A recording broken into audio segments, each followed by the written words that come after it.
এই জাহান্নাম হলো কঠিন একটা কষ্টের কারাগার। দুনিয়ার মধ্যে কোনো মানুষ যদি দুনিয়ার কারাগারের আসামি হয়ে যায়, বন্দী হয়ে যায়, মা চেষ্টা করে কিভাবে তার সন্তানকে জাহান্নাম দুনিয়ার কারাগার থেকে মুক্তি করা যায়।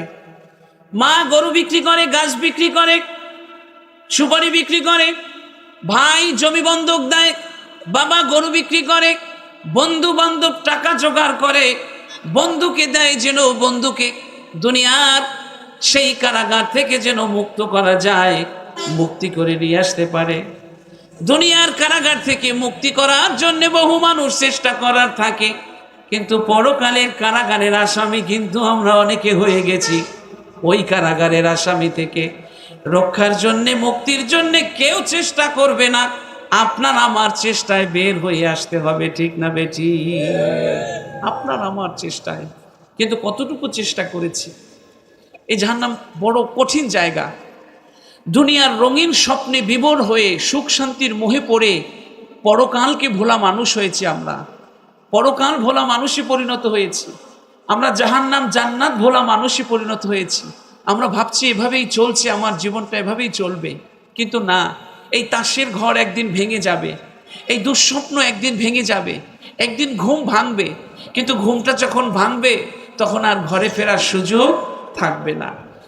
তো এই জাহান্নাম থেকে আমাদের বাঁচতে হবে। আর এই জাহান্নামের জন্যে নবীজি অনেক জাহান্নামের বর্ণনা করেছেন, যেন উম্মাত জাহান্নাম থেকে বের হয়ে আসে। দুনিয়ার সবচেয়ে সুখী মানুষটিকে নিয়ে জাহান্নামে একবার ডুবিয়ে আনা হবে। মুসলিম শরীফের একটি হাদিস। দুনিয়ার সব চাইতে সুখী মানুষটিকে জাহান্নামের মধ্যে একটু ডুবিয়ে আনা হবে। ডুবিয়ে আনার পরে জিজ্ঞেস করা হবে, দুনিয়ার মধ্যে কি তুমি কোনো সুখ শান্তি করেছ? জাহান্নাম থেকে ডুবিয়ে আনার পরে লোকটি বলবে, দুনিয়ার মধ্যে সুখ শান্তি বলতে আমার কিচ্ছু ছিল না, আমি শুধু কষ্টের মধ্যেই কাটিয়েছি সারা জীবন। পৃথিবীর সবচেয়ে সুখ বেশি করেছে সে। সেই সুখী মানুষটিকে আযাব নয়, শাস্তি নয়, জাহান্নামটা একটু ঘুরাইয়া নিয়ে আসবে। আনার সাথে সাথে পৃথিবীতে ভোগ করা সবচেয়ে বেশি সুখ ভোগ করা মানুষটি সেই সুখের কথা ভুলে যাবে। আর মুসলিম শরীফের এই হাদিসটিতে নবীজি বলেছেন, পৃথিবীতে সবচেয়ে যেই মানুষটি কষ্ট বেশি করেছে ওই মানুষটিকে জান্নাতের মধ্যে একবার ঘুরিয়ে আনা হবে। জান্নাতের মধ্যে একবার ঘুরিয়ে এনে জিজ্ঞেস করা হবে, তুমি কি দুনিয়ার মধ্যে কোনো কষ্ট করেছো? জান্নাতের এই সুখ শান্তি দেখে দুনিয়ার সমস্ত কষ্টের কথা ভুলে গিয়ে বলবে, না, দুনিয়ার মধ্যে আমার কোনো কষ্ট ছিল না, এই জান্নাতের সুখ শান্তি দেখে দুনিয়ার সমস্ত কষ্ট আমি ভুলে গেছি। এই হলো জাহান্নাম, কঠিন এই জাহান্নাম। মুসনাদে আহমেদের একটি হাদিস, আল্লাহ তাআলার নবী একদিন জিব্রাইলকে জিজ্ঞেস করলেন যে, জিব্রাইল, বহুবার মিকাইলের সাথে আমার দেখা হয়েছে, মিকাইল ফেরেশতার সাথে, কিন্তু মিকাইল ফেরেশতাকে আমি জীবনে কখনো হাসতে দেখিনি। ওর মুখটা সবসময় মলিন দেখি, ওর মুখে সবসময় একটি কষ্টের ছাপ লেগে থাকে, কারণ কি? জিব্রাইল তখন বলল, ইয়া রাসূলুল্লাহ, ফেরেশতাদের মধ্যে সব চাইতে হাসি খুশি ফেরেশতা ছিল এই মিকাইল। হাসি খুশি সবসময় তার মুখের মধ্যে লেগেই থাকতো। কিন্তু আল্লাহ তাআলা জাহান্নাম তৈরি করে সমস্ত ফেরেশতাদেরকে জাহান্নাম দেখানোর জন্য যখন নিয়ে গেল, আমরা যখন জাহান্নামের দিকে প্রথম দৃষ্টি দিলাম, মিকাইল আলাইহিস সালাম ফেরেশতাও যখন জাহান্নামের দিকে দৃষ্টি দিল, জাহান্নামটা প্রথম পলকে দেখার সাথে সাথে ওর সারা জীবনের হাসি ম্লান হয়ে গেল। ওই জাহান্নাম দেখার পর থেকে, জাহান্নাম থেকে বের হয়ে আসার পরে আজ পর্যন্ত আমিও জিব্রাইল মিকাইলের মুখে কখনো হাসি দেখি নাই। চিরদিন আমি দেখেছি মিকাইল সব সময় মুখটা মলিন করে রাখে। তাকে যদি জাহান্নামের মধ্যে ফেলা হয় তার কি হবে, সেই চিন্তায় সব সময় বিভোর থাকে। বলো সুবহানাল্লাহ। ইমাম জয়নুল আবিদিন রহমাতুল্লাহি আলাইহির একটি ঘটনা, তার ঘরে একদিন আগুন লেগেছিল। আগুন লাগার পরে লোকজন বলল, জয়নুল আবিদিন, আপনি বের হয়ে আসেন, আগুন চতুর্দিকে ছেয়ে গেছে, আপনাকে পুড়ে ফেলবে আগুন। এরপরও জাইনুল আবদিন ঘর থেকে বের হচ্ছে না। এরপর তাকে, তিনি নামাজের মধ্যে ছিল, লোকজন ধরে তাকে টেনে ঘর থেকে নামাজ থেকে ছুটিয়ে বের করে নিয়ে আসলো।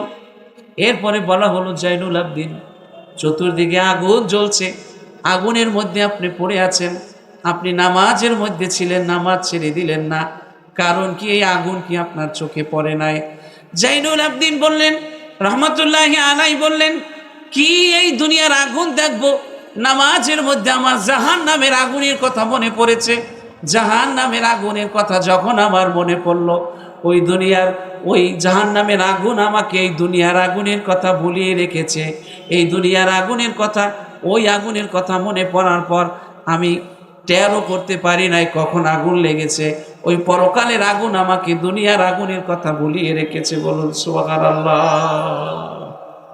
এই হলো কষ্টের কারাগার। ওই জায়গা থেকে বাঁচতে হবে আমাকে, বাঁচাতে হবে আমার পরিবারকে। এজন্য আল্লাহ বলেছেন, ইয়া আইয়ুহাল্লাযীনা আমানু।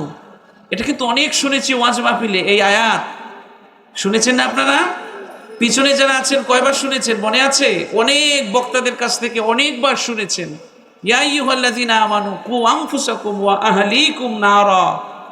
তুমি নিজে বাঁচো, তোমার পরিবারকে বাঁচাও ওই আগুন থেকে, যে আগুনের ইন্ধন হবে মানুষ এবং পাথর। জ্বালানি হিসেবে আমরা আগুনটা যখন জ্বালাই, তখন কিন্তু ইটের ভাটায় যখন আগুন জ্বালায়, তখন কিন্তু একটু কয়লা দেয়। কয়লা দিলে সে আগুনটা অনেক ধাউ ধাউ করে জ্বলে, এটা হলো জ্বালানি। আমরা কোনো গোশত বা কোনো ভারী খাবার যখন রান্না করি, তখন কিন্তু আগুনটা জ্বালানোর সময় পাটখড়ি অথবা গাছের পাতা, শুকনা পাতা দিয়ে এটাকে আমরা জ্বালাই আগুনটাকে তীব্র করার জন্যে। আর জাহান্নামের আগুনের ইন্ধন জ্বালানি হবে মানুষ এবং পাথর। মানুষ এবং পাথর ইন্ধন বানাবে সেই জাহান্নামে। তো এই আগুন হবে অনেক কঠিন একটা আগুন। নবীজি বলেছেন, আল্লাহ রাব্বুল আলামিন বলেছেন, নারুল্লাহিল মুকাদাতুল্লাতী তাত্তালিউ আলাল আফইদা ইন্নাহা আলাইহিম মুসাদা ফি আমাদিন মুমাদ্দাদা। আল্লাহু আকবার। আল্লাহ বলেছেন, নারুল্লাহিল মুকাদা, এই আগুনটি হলো তীব্র উৎক্ষিপ্ত আগুন, যা হৃদয় অভ্যন্তর পর্যন্ত পৌঁছে যাবে, মানুষের হৃদয় অভ্যন্তর পর্যন্ত পৌঁছে যাবে। এবং এই আগুনের চুল্লির মধ্যে তাকে ফেলে, আগুনের দিয়ে আপনারা চিঠিপত্র যে পাঠায় অথবা সিলগালা করা হয় না একটা জিনিস, এটা এমনভাবে করা হয় যেন সহজে খোলা না যায়, খুললেও যেন বোঝা যায় যে খোলা হয়েছে। এজন্য নারুল্লাহিল মুকাদা, এটি আল্লাহর প্রজ্বলিত চুল্লি। এই চুল্লির মধ্যে রেখে জাহান্নামীকে মুখ বন্ধ করে দেয়া হবে, যেন জাহান্নামের আগুনের তীব্রতা পরিপূর্ণভাবে সে অনুভব করতে পারে। সেজন্য চুল্লির মুখ বন্ধ করে দেওয়া হবে এবং এই আগুন হৃদয়ের অভ্যন্তর পর্যন্ত পৌঁছে যাবে, কিন্তু তার মৃত্যু হবে না। দুনিয়ার আগুন হলো এমন যে আগুন মানুষের চামড়া পুড়ে ফেললে, শরীরের একটি অংশ পুড়ে ফেললে মানুষ মরে যায় হৃদয় পর্যন্ত পৌঁছানোর আগেই। কিন্তু জাহান্নামের আগুন হৃদয় পর্যন্ত পৌঁছে যাবে, কিন্তু মানুষ মরবে না। এই আগুনের তাপ হলো দুনিয়ার আগুনের চেয়ে 70 গুণ বেশি। কত গুণ বেশি? এই যে ইটের ভাটায় আমাদের ইট পোড়া হয়, ওই ইটের ভাটায় ওই আগুনে কেউ গিয়ে তার এই হাতটা 10 মিনিট ঢুকিয়ে রাখতে পারবে? তাহলে এইটার চেয়ে 70 গুণ বেশি তাপ হবে। নবীজি বলেছেন, এই আগুনকে 1000 বছর জাল দেওয়া হয়েছে। তিরমিজি শরীফের হাদিস। 1000 বছর জাল দেওয়ার পর আগুনের রং হয়েছে লাল। আবার এই আগুনকে আবার 1000 বছর জাল দেওয়া হয়েছে, আগুনের রং হয়েছে তখন সাদা। আবার এই আগুনকে 1000 বছর জাল দেওয়া হয়েছে, আগুনের রং হয়েছে কালো। দুনিয়ার আগুনে আছে আলো, জাহান্নামের আগুন হলো কালো। এই অন্ধকার কালো আগুনের মধ্যে জাহান্নামী থাকবে, সেখানে একটু আলো খুঁজে পাবে না, অন্ধকার আগুনের মধ্যে তাকে ঢেকে রাখা হবে। বলুন নাউজুবিল্লাহ। এই আগুন হবে অনেক কষ্টকর একটি আগুন, যে আগুনের তাপ হবে এত বেশি যা সহ্য করা কারো পক্ষে সম্ভব হবে না, কঠিন হবে। আর এই আগুন এত ভাবে আটকিয়ে রাখা হবে যেন বাহিরে প্রবেশ না করে। এজন্যে নবীজি বলেছেন, তিরমিজি শরীফের হাদিস, 4টি প্রাচীর হবে জাহান্নামের। এক একটি প্রাচীরের দৈর্ঘ্য হবে 40 বছরের রাস্তার সমান দূরত্ব। কারণ ওই আগুনের তাপ বাহিরে যেন প্রবেশ না করে, বের হতে না পারে, এবং ওখানের চিৎকার, ওখানের কান্নাকাটি, ওখানের আওয়াজ যেন বাহিরে বের না হয়, এবং ভিতর থেকে যেন কোনো আওয়াজ সেখানে না ঢোকে। আপনারা দেখবেন যে অনুষ্ঠানগুলো সম্প্রচার হয়, টেলিকাস্ট হয়, যে প্রোগ্রামগুলো স্টুডিওতে রেকর্ড হয়, অডিও ভিডিও হয়, সেটা কিন্তু এমনভাবে ওয়ালকে ফোম দিয়ে সুরক্ষিত করা হয় যে বাহিরের কোনো শব্দ ভিতরে প্রবেশ করতে পারে না, এবং ভিতরের কোনো শব্দ বাহিরে যায় না। তো জাহান্নামকেও আল্লাহ 4টি প্রাচীর দেবেন। তিরমিজি শরীফের হাদিসে নবীজি বলেছেন যে এক একটি প্রাচীর হবে এত চ্যাপ্টা, দৈর্ঘ্য এত হবে, চ্যাপ্টা হবে যে 40 বছর হাঁটলেও সেই দূরত্ব শেষ হবে না। সুবহানাল্লাহ। ওখানে জাহান্নামীকে রাখা হবে, এবং ওই জায়গাটা হবে এত কঠিন। নবীজি বলেছেন যে ওখানে চোখের পানি, কাঁদতে কাঁদতে চোখের সব পানি শেষ হয়ে যাবে। চোখের পানি পড়তে পড়তে দুই পাশ দিয়ে নালা হয়ে যাবে। চোখের সব পানি শেষ হওয়ার পর চোখ থেকে রক্তের অশ্রু বইবে। রক্তের অশ্রু বইতে বইতে দুই পাশে নালার মতো দাগ হয়ে যাবে। পানি হাঁটু পরিমাণ হয়ে যাবে, পানি কোমর পরিমাণ হয়ে যাবে চোখের পানি। সেই পানিতে নৌকা চলবে, সেই পানিতে নৌযান চলবে। তবুও কাঁদতে কাঁদতে এত পানি চোখ থেকে ফেলার পরে সমস্ত চোখের পানি শুকিয়ে যাবে, তবুও তার কান্নাও বন্ধ হবে না, কষ্টও বন্ধ হবে না, কষ্টও শেষ হবে না।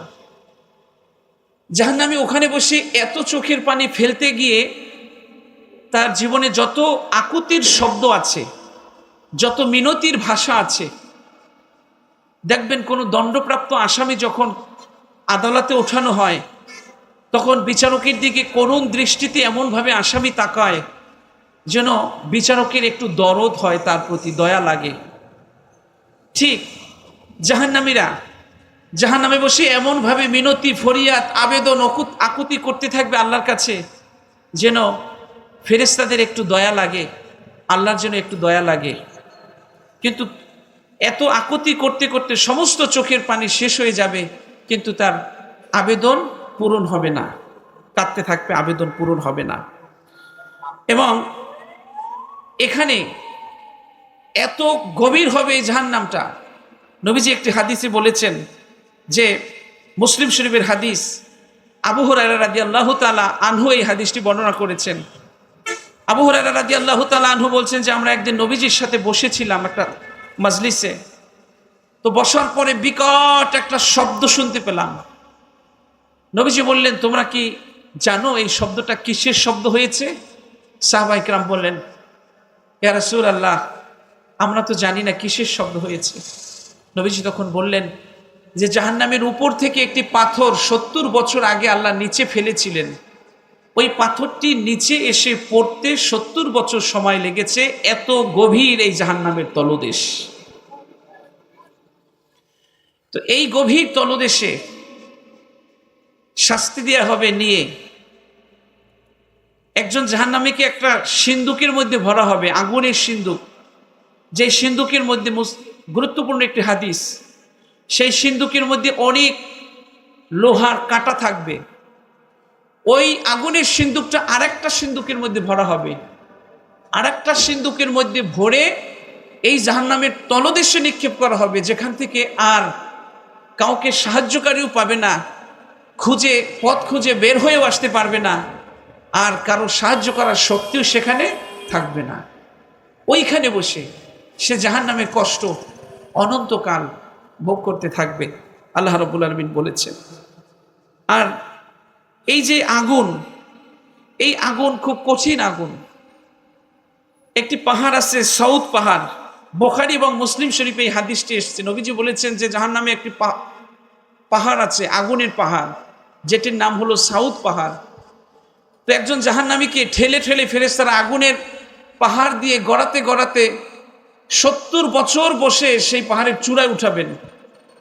এই 70 বছরই জাহান্নামী আশায় থাকবে যে আমি যদি আরেকটু পথ চলি, আরেকদিন যদি আমি হাঁটি, হয়তো আমি জাহান্নামের চূড়ায় উঠতে পারবো, এবং সেখানে উঠলে হয়তো আমি এই জাহান্নামের কষ্ট থেকে নাজাত পাবো। কিন্তু ঠিকই 70 বছর কষ্ট সহ্য করতে করতে সেই জাহান্নামের সেই পাহাড়ের চূড়ায় উঠবে। চূড়ায় যখন উঠবে তখন সে আনন্দিত হবে, বোধহয় আমি মুক্ত, বোধহয় আমার আযাব শেষ। নবীজি বলেছেন যখন চূড়ায় উঠবে আবার তাকে সেখান থেকে ধাক্কা মারা হবে। প্রথমে ঠেলে ঠেলে ফেরেশতারা 70 বছর আগুনের স্পর্শ লাগিয়ে তাকে উপরে উঠিয়েছে। এরপরে আবার যখন ধাক্কা দিয়ে ফেলে দিবে তখন নিচে গড়াতে থাকবে 70 বছর, আবার 70 বছর গড়াতে গড়াতে গড়াতে গড়াতে নিচে পড়বে। তখন ভাববে যে আবার যদি আমি নিচে পৌঁছাতে পারি তাহলে হয়তো বা আমি মুক্তি পাবো। আবার 70 বছর গড়াতে থাকবে, কিন্তু তার মুক্তি মিলবে না। কঠিন এই কারাগারে তাকে থাকতে হবে অনন্তকাল, যেই সময়ের কোনো শেষ নেই। দুনিয়ায় অল্প সময় কোনো না কোনোভাবে শেষ হয়ে যাবে, কিন্তু আল্লামা রুম রহমতুল্লাহি আলাই বলেছেন পরকালীন জীবনটা হবে অনেক লম্বা। কত লম্বা? আল্লামা রুম রহমতুল্লাহি আলাই বলেছেন যে পৃথিবী ভর্তি যদি সরিষার দানা থাকে আর সপ্তাকাশে যদি একটি পাখি থাকে, ওই পাখিটি যদি একটি করে দানা এই পৃথিবী থেকে সপ্তাকাশে নিয়ে যায়, নেয়ার পরে 70 বছর ওখানে বসে বিশ্রাম করে, বিশ্রাম করার পরে আবার একটি দানা এখান থেকে নেয়, আবার 70 বছর বিশ্রাম করে, এভাবে একটি দানার মাঝে 70 বছর বিশ্রাম করতে করতে যদি সমস্ত দানাগুলো নিতে থাকে, নিতে নিতে সমস্ত দানা শেষ হয়ে যাবে, তবুও পরকালীন জীবনটা এত লম্বা হবে। সমস্ত দানা শেষ হয়ে যাবে কিন্তু পরকালীন জীবনটা তার শেষ হবে না। এইটা হচ্ছে পরকালীন জীবন। দুনিয়ার মধ্যে যদি আল্লাহ একটু কষ্টে রাখে তখন আমরা অভিযোগ করি, আল্লাহ তুমি বোধহয় আমাকে কান্নার কাজল পরিয়ে দিয়েছ, কষ্টের চাদর পরিয়ে রেখেছ, আমার চেয়ে বোধহয় আর কষ্ট কারোর নেই। কিন্তু পরকালের ওখানের কষ্ট, দুনিয়ার অল্প কষ্ট কোনো না কোনোভাবে শেষ হয়ে যাবে, কিন্তু ওখানের কষ্ট শেষ হবে না।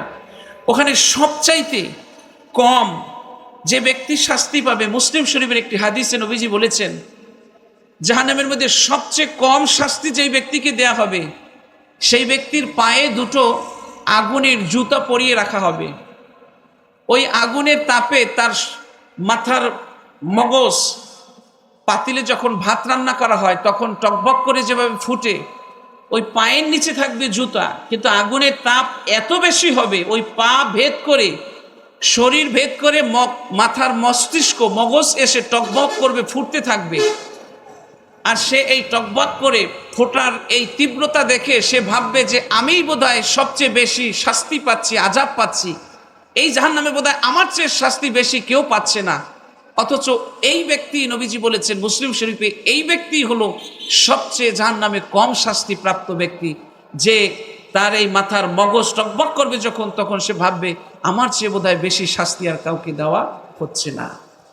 তো ওই জাহান্নাম থেকে কিভাবে মুক্তি পাবো? আমার সামনে যারা বসে আছেন, আমরা বুকে হাত দিয়ে এমন একজন পাবো কিনা যে সে জীবনে একটা পাপও করেনি, এরকমের লোক কি আছে?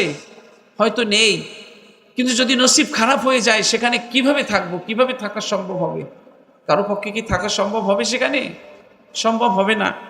সেখানে অনেক কষ্ট, আগুনের কষ্ট, খাবারের কষ্ট, অনেক ধরনের শাস্তি সেখানে দেয়া হবে। পানির পিপাসায় যখন ভিতরটা উষ্ণাগত হয়ে যাবে, এক কবি বলেছেন হফতে দরিয়া গরবানো শাম তার নগর দদ জানমান শরবতে দিদারে বাহাক আজলাবে মাহবুবে মান। সেই জাহান্নামীকে যদি 7 দরিয়ার পানিও মুখের মধ্যে ঢালা হয়, ঢেলে দেয়া হয়, 7 দরিয়ার পানিও খাওয়ার পরে বলবে পানি দাও গো, পানি দাও গো, পানি দাও। পানির পিপাসা নিকতেছে না, কেন এমন হচ্ছে? 7 দরিয়ার পানি খাওয়ার পরেও কেন পানির পিপাসা মিটতেছে না? এই সময় একটা ঘন কালো মেঘ দেখবে জাহান্নামী। জাহান্নামী ভাববে যে বৃষ্টি হবে, একটু পানি খেতে পারবো। এবার ফেরেশতারা জিজ্ঞেস করবে, কি খেতে চাও, বৃষ্টি থেকে কি চাও? তখন তারা বলবে, আমরা একটু পানি খেতে চাই। জাহান্নামীরা বলবে, একটু পানি চাই। তখন সেই ঘন কালো মেঘ থেকে আগুনের বৃষ্টি হবে। এই আগুনের বৃষ্টি বর্ষণ হওয়ার পর পুরে কয়লা হয়ে যাবে, কয়লা করে দেওয়া হবে। কিন্তু তারা আশা করবে যে একটু পানি খাবে, কিন্তু আগুনের বৃষ্টি আল্লাহ বর্ষণ করবে। এভাবেই শাস্তি শেষ হয়ে যাবে না। জাহান্নামে যখন প্রবেশ করানো হবে, তখন সাপের বিষ দিয়ে তাকে অভ্যর্থনা জানানো হবে, এবং এই সাপের বিষ হবে এত কঠিন, জাহান্নামের মধ্যে প্রবেশ করানোর আগে ফেরেশতা জাহান্নামীকে বলবে, এই দরজার সামনে একটু দাঁড়াও, তোমার জন্য আপ্যায়নের যে ব্যবস্থা রাখা হয়েছে সেটা আমি নিয়ে আসি। বিষধর সাপের বিষ যখন তার সামনে আনা হবে, সেই বিষের দিকে, খাবারের জন্য যখন সেই পেয়ালার দিকে দৃষ্টি দিবে, সাথে সাথে তার মুখমণ্ডলের মাংস খসে যাবে। সমস্ত মাংস মুখমণ্ডল থেকে, শরীর থেকে খসে আলাদা হয়ে যাবে, সেখানে পড়ে থাকবে। আবার সেখান থেকে তাকে জাহান্নামে নিয়ে আবার তাকে চামড়া দেয়া হবে। 42 গজ পুরো দেয়া হবে চামড়াটা। এই 42 গজ চামড়া ভেদ করবে জাহান্নামের আগুন। আবার নতুন চামড়া পরিয়ে দেয়া হবে, যেন আবার সেই জাহান্নামের কষ্ট পরিপূর্ণভাবে ভোগ করতে পারে। এভাবে করে একের পর এক তাকে শাস্তি দেয়া হবে। আর জাহান্নামের মধ্যে যখন তাকে নেওয়া হবে, জাহান্নামের মধ্যে নেওয়ার পরে প্রথম সেই জাহান্নামের সাপের, বিষাক্ত সাপের বিষ দিয়ে আপ্যায়ন করা হবে। এরপরে নবীজি বলেছেন, জাহান্নামের মধ্যে অনেক বড় সাপ আছে। ওই সাপে যদি একবার দংশন করে, 40,000 বছর পর্যন্ত জাহান্নামী বিষের যন্ত্রণায় চিৎকার করে করে কাঁদতে থাকবে। 40,000 বছর কাঁদার পরেও জাহান্নামের সেই সাপের বিষ শরীর থেকে বের হবে না, দূর হবে না। সেখানে অনেক বিচ্ছু থাকবে। সেই বিচ্ছু যদি একবার দংশন করে, 40 বছর পর্যন্ত সেই বিষের যন্ত্রণায় জাহান্নামী কাঁদতে থাকবে। 40 বছর পর্যন্ত চিৎকার করার পরেও বিষের যন্ত্রণা শরীর থেকে দূর হবে না। এভাবে কষ্টের পর কষ্ট, আযাবের পর আযাব জাহান্নামীকে দেয়া হবে। ভাই কি ব্যস্ততা আছে, চলে যাবো? না জি। তো এভাবে করে শাস্তির পর শাস্তি জাহান্নামে দেয়া হবে। তো একটা সাপ, তার বিষ যদি 40,000 বছর, এই যে কথাগুলো বলছি আমি, এগুলো কিন্তু গাঁজাখুরি নয়, অনেক রিসার্চ করে। আপনারা জানেন আমি পত্রিকাতে লেখি এবং টেলিভিশনে প্রতিদিন প্রোগ্রাম করি।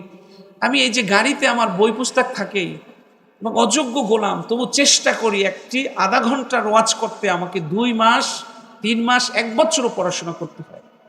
কারণ আমি রিসার্চ করি যে তথ্যসূত্র কি। কারণ হলো এখন বিভিন্ন রকমের মানুষ বিভিন্ন কথা বলে, তো বিভ্রান্ত হবেন না আপনারা। সবার কাছে যাবেন, কে কোন দলের, কে কোন মতের, এগুলো দেখবেন না। দেখবেন সে কি বলছে, তার কথাটা কি বলছে। সব জায়গায় যাবেন, দলাদলি ফালাফালি করবেন না। সবাই এক মুসলমান, সবার ওয়াজ শুনতে যাবেন। কোন দলের বক্তা, কোন তরিকার বক্তা, এগুলো দেখবেন না। কি টুপি পরছে, কি পাঞ্জাবি পরছে, কি বলে, এগুলো দেখবেন না। হিংসা বিদ্বেষে আমরা আজকে আমাদের ভিতরটাকে ভরে রেখেছি। আল্লাহর রসুলের কথা শুরুতে বলেছিলাম,